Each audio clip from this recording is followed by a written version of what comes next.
Okay, great. Thank you so much.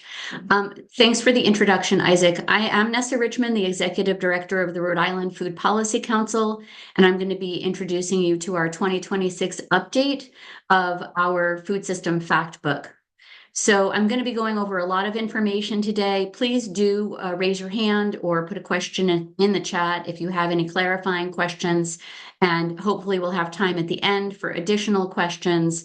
And in addition to that, I'll provide my email at the end of the presentation, and I'm always happy to connect with you afterward to dive more deeply into any of the particulars.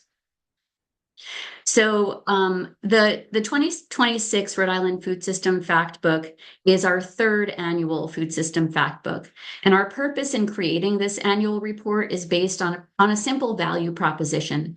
We believe that an annual publication of a food system fact book will help elevate food system issues in Rhode Island and educate our key decision makers. And that educating our key decision makers will help them will lead to better food policy and more investment for our farmers, our fishers, and our food businesses. This year, I do have to note that due to federal policy changes and the government shutdown, there are some challenging areas related to data availability, including the release of data products like producer price indices and the consumer price index and the American Community Survey. However, we have done our best and have a lot of trend information that we're going to be sharing today. You can go to the next slide. Thank you. So this fact book is our primary annual publication. It provides a data-driven snapshot that incorporates the best available research and tracks the progress of about 40 indicators across 5 different areas. And these 5 areas were set out in our state's first food strategy in 2017. Food economy, food access and nutrition security, agriculture and land use, commercial fisheries and aquaculture, and climate change. And this presentation is a bit of a sneak peek because we're putting some of the last data bits that are becoming available today or soon after today into the PDF that we'll be creating and putting online in mid-February. So the fully updated fact book will be available for download as a PDF on our website in mid-February. You can also view all of this data in an interactive format on our online dashboard, which is also going to be fully updated by mid-February. And maybe I think you can put the direct link to that dashboard in. The great thing about the dashboard is that it's interactive. And so you can actually move your cursor around and get information that isn't going to be available in that PDF. So on this slide, I'm just sharing with you that all of the data that we provide is from publicly available sources. Mostly it is federal, but we do collect some state data.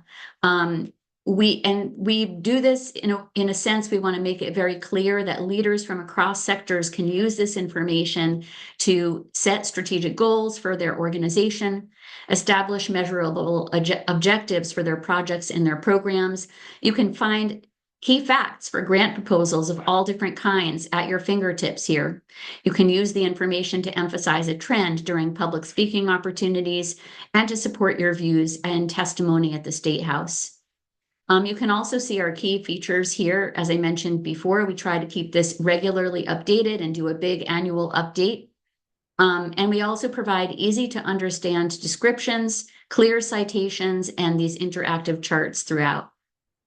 The big picture trends are also noted using these icons, and those can be positive trends that can either go up or down, like an increase in employment or a decrease in greenhouse gas emissions, and negative trends, which can also go either up or down, like an increase in poverty or a decrease. So they can go up or down, or they show no trend with the yellow logo. So importantly, as this is our third year of the fact book, we're able to point out some trends between this year and last year. And we do also have an entirely new section this year. You can go to the next slide. And this section is about federal impacts. How have federal policy shifts impacted Rhode Island's food system? And that's what I'm going to start with today. And then we'll cycle through the 5 categories I mentioned earlier.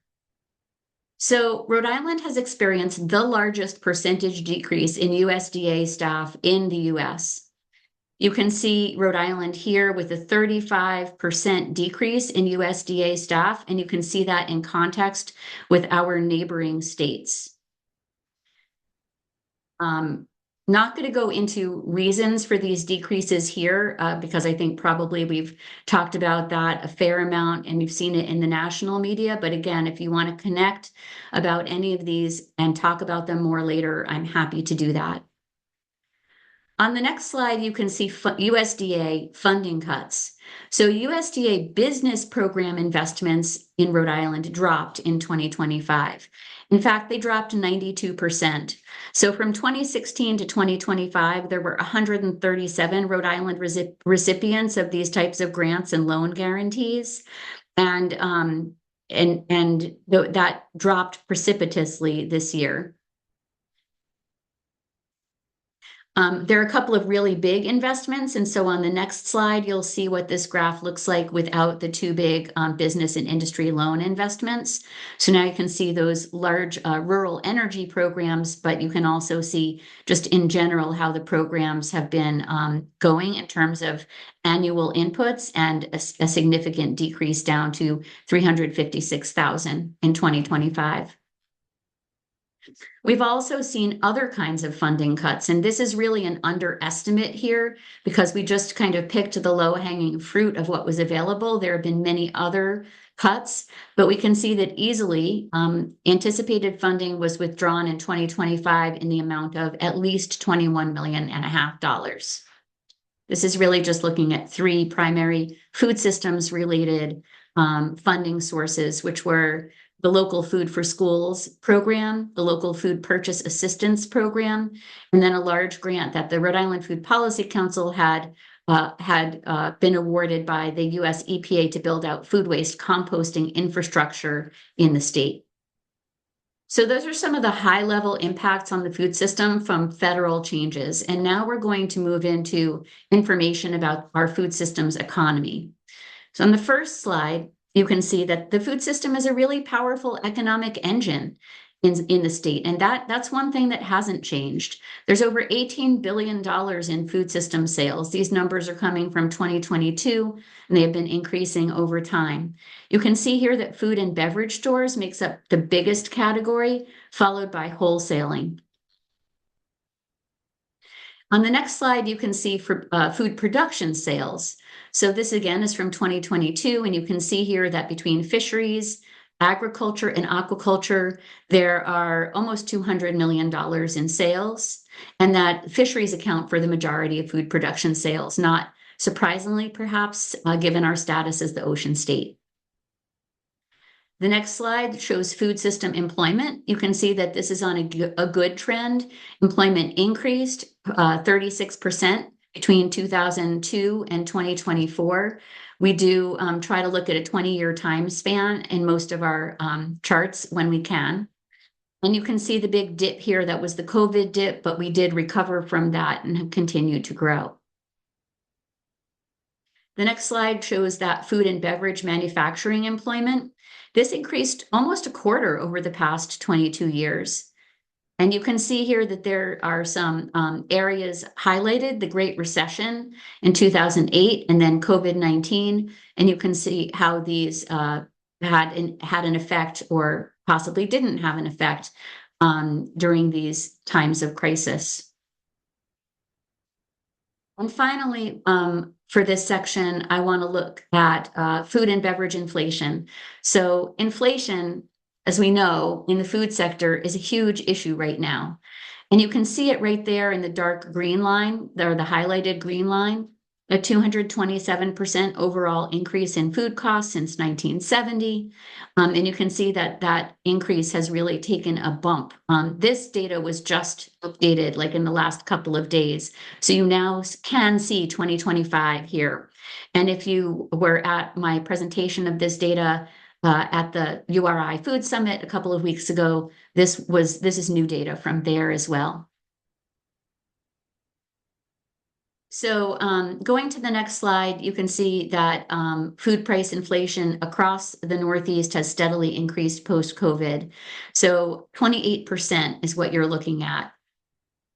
And you can see that food is on the green bar, only surpassed by increases due to inflation in transportation and housing. The next few slides are showing some increases just in the last 10 years in some common food items. So an 81% increase in the cost of milk. On the next slide, 124% increase in white bread. The next slide shows ground beef with a 61% increase in cost. Eggs. We all heard about eggs on the campaign trail, a 219% increase in the cost of eggs. And overall, food expenditures have been going up. So they've increased about 70% from 1997 to 2024. You're probably wondering why we're looking at, such a long time frame, but you can see the most recent data there if you would like. And part of the reason that we want to give you that 20 years is because we're going to be talking about wages soon, and we're going to look at wages and I want you to remember these percentage costs when we look at the percentage increases in wages across the board. Finally, we have food expenditures for food at home, which increased 10% just from 2003 to 2024. And then here on the next slide, we see that median hourly wage, which I think really puts all of the previous slides into context.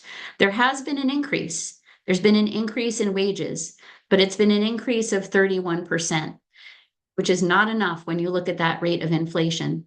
And here, these yellow and red lines, you can see why this is even more critical, that even though there's been an increase in average wage, this is for food prep and serving occupations in particular, these occupations are still really close to the minimum wage and below the living wage for a household of one adult with no children.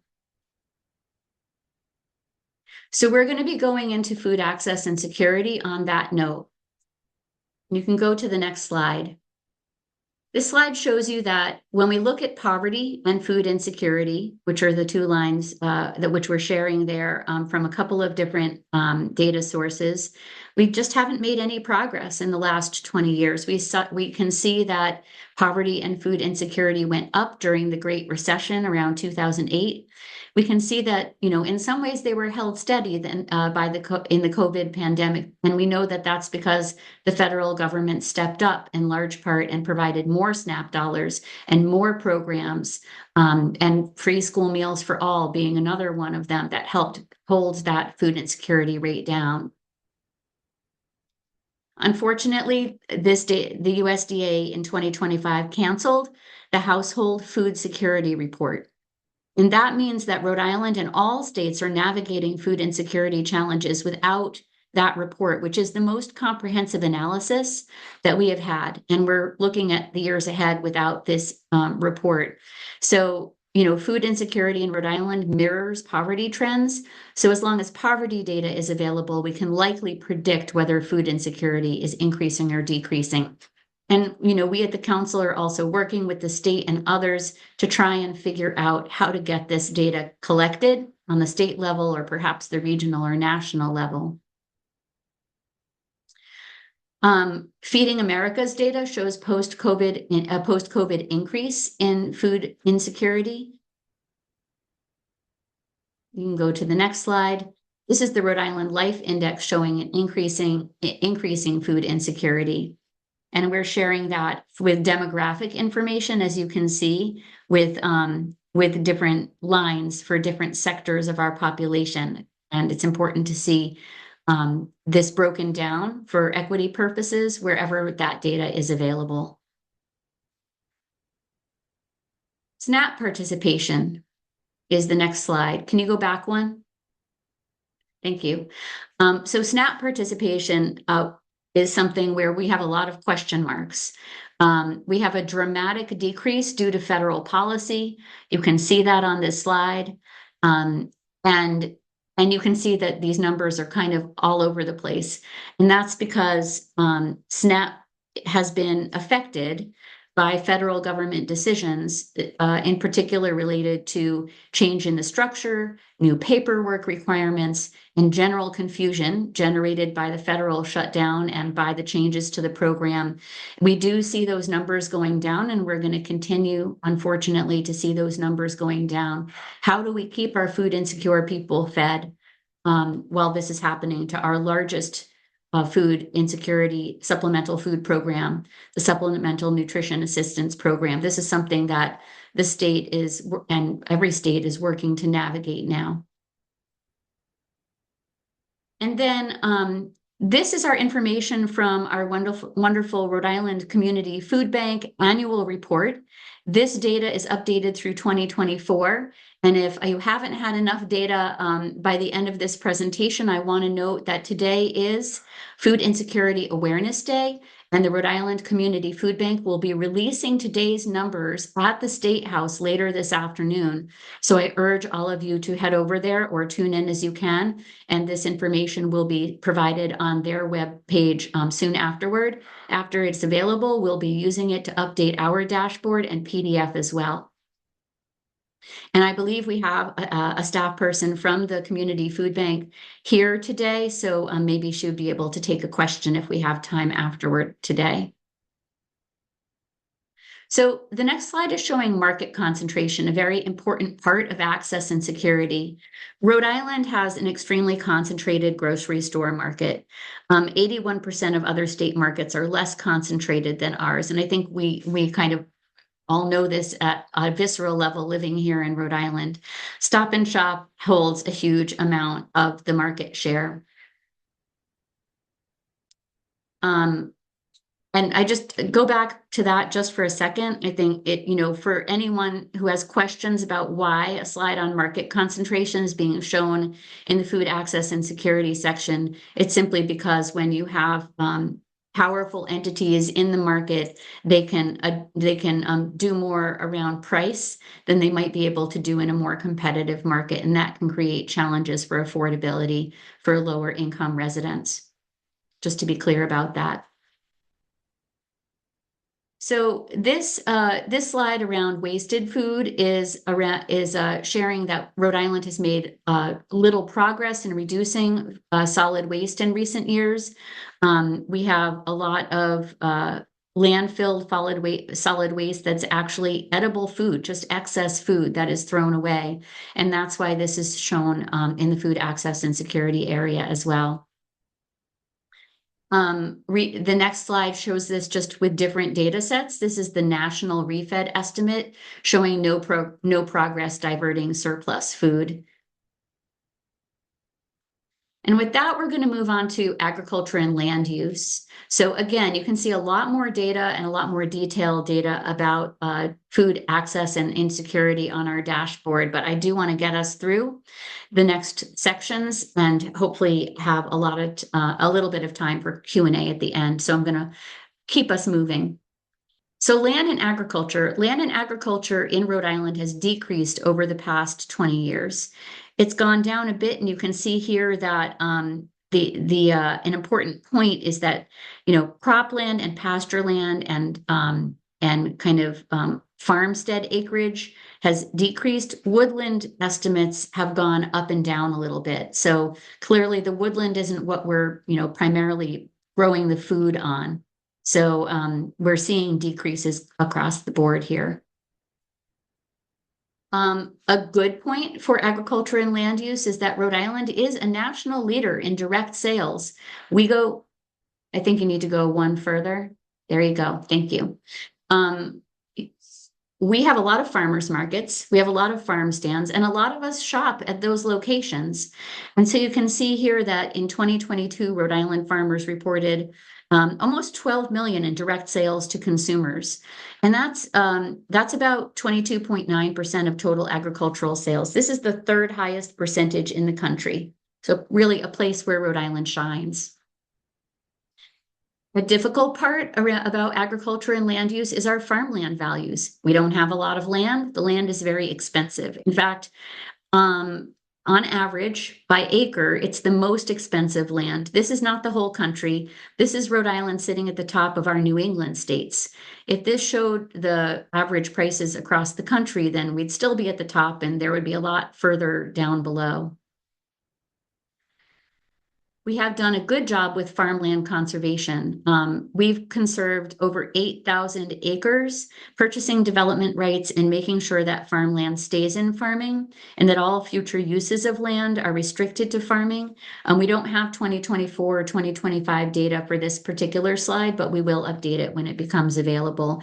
This is land, in part that's supported by agricultural land use purchases that are made in our green bond. So this is why it's so important that our green bond has farmland conservation as a set part to help our Agricultural Land Preservation Commission keep doing the good work that it does. Now we're going to move into commercial fisheries and aquaculture. So you can see on the first slide that our number of fishermen that contribute to the harvest is continuing to slide, just like our farming population, our fishing population is going down.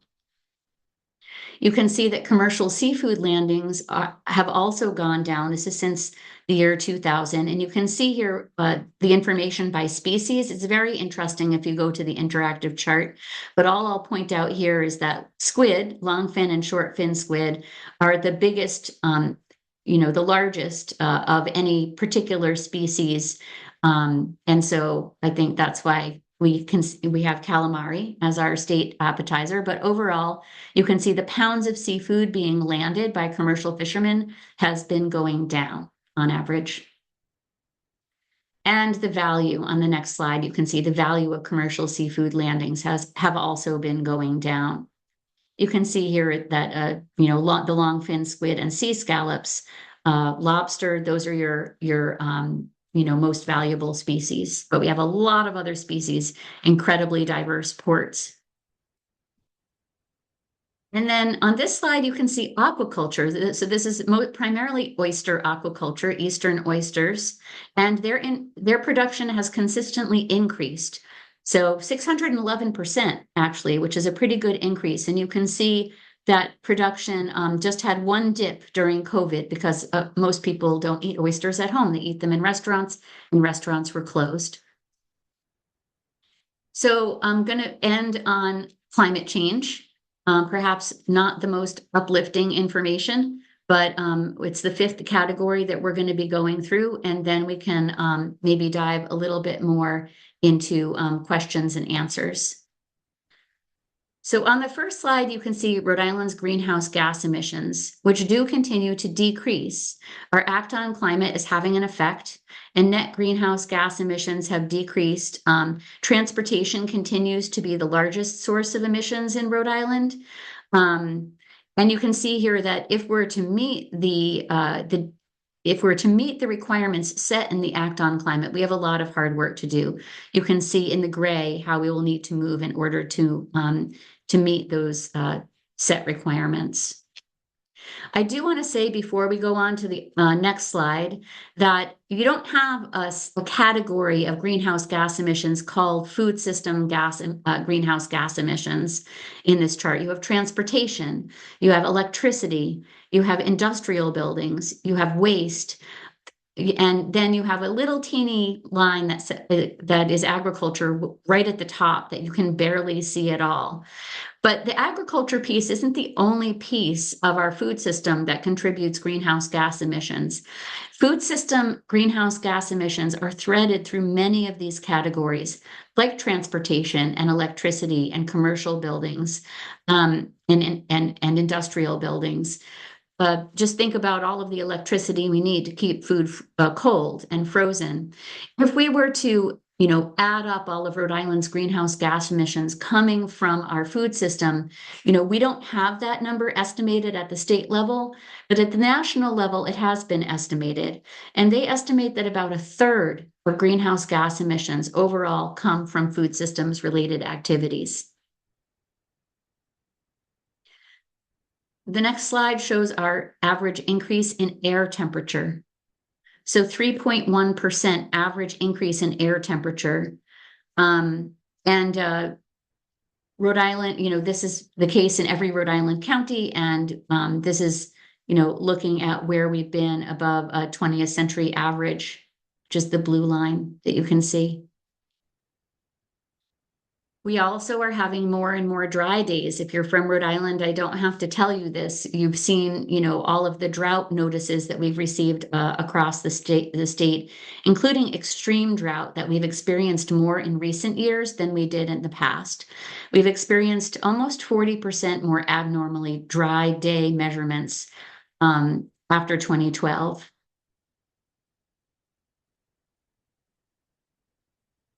This is our sea level rise. I don't know, maybe you haven't seen it like this before, but the mean sea level is up about a foot in the past 100 years.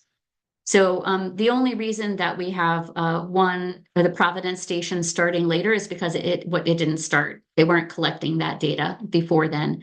But you can see both in Newport and Providence stations a significant increase in sea level rise, which is why we see so much investment needed in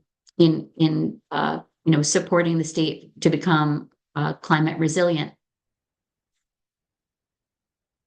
And then finally, these are our climate disasters, so that we have an increasing number. The intensity and the frequency of significant climate disasters has been increasing on the national level and the global level, and here in Rhode Island.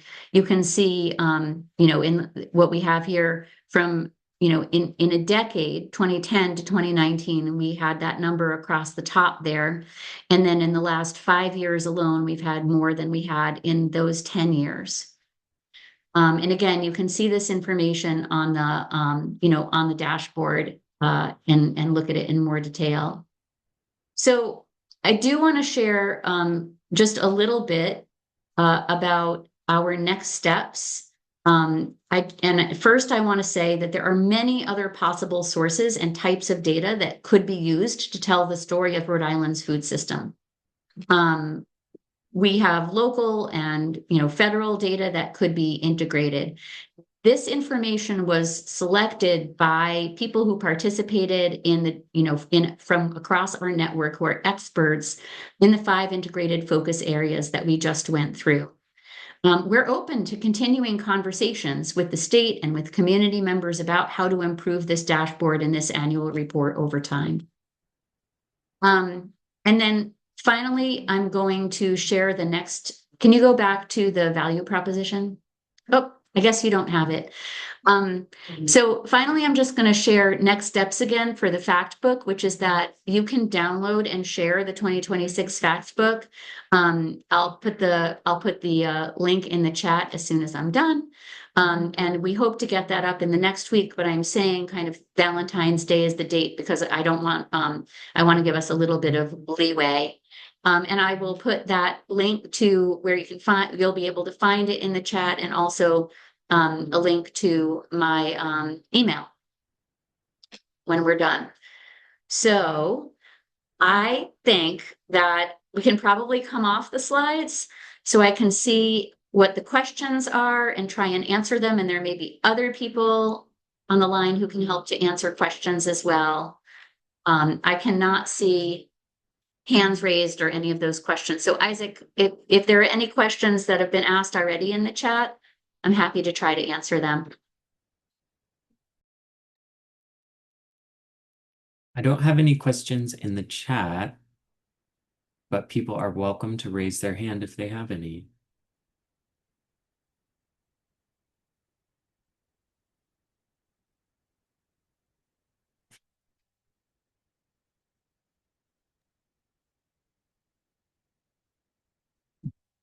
Okay, I know that was a lot.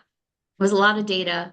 The good part is that it's all there for you. I hope that it was helpful to have a walkthrough, but it's all there on the dashboard, and will be in the updated PDF in just a couple of weeks.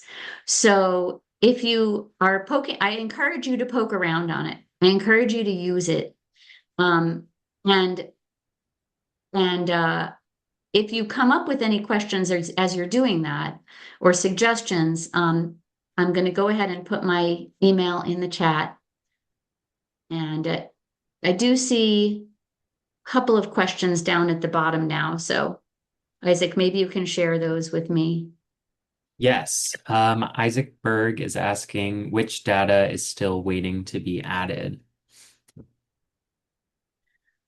There's some consumer price index information. I mean, I think that we're having an issue with the federal government not wanting to potentially have easy understanding of the increases in cost of living. So I don't know if that's related to the delays, but that kind of data. And then, as I already mentioned, we're all awaiting the amazing Rhode Island Community Food Bank data, which will give us a different look on food insecurity in the state. That's coming out this very afternoon at the State House at Food Insecurity Day at the State House. So those are a couple of examples. Alinda, I see you're asking if the recording of this webinar will be available. Yes, it will be available on our website along with all of our previous Policy for the People webinars. I will put that in the chat. And Charlotte, I see your note about along with wage growth statistics for food-related jobs, could you put a wage growth statistic for all jobs, which might help drive home the point that wages haven't kept up with the cost of food? That is available on the dashboard. So if you go to the dashboard, you'll be able to look at that, and you'll also be able to look at specific food jobs. So you'll be able to look at, wages for chefs versus servers versus different types of food systems occupations. And I do, before we go, then I'm just going to get the link to where the fact book will be. And I'll pop it in the chat. And then when do you think this will be up? The recording will be up online? It should be up by the end of the week. Okay, great. I'm putting that in the chat right now. So remember, it's not updated yet, but it will be updated soon. And if you want to be alerted as soon as it's up, then you can sign up for our newsletter. There's a link to sign up for our newsletter at the bottom of all of our web pages. So you can do that, and then you'll get kind of an e-blast when it's up. And if you want to come and visit with us, we're having our annual retreat on Friday at Innovate Newport, and you can reach out to me if you're not signed up for that and you're interested in coming. We do want to be your go-to resource for food systems, data, and information and convenings in the state. So please don't hesitate to reach out. Right. Thank you all for coming. I'm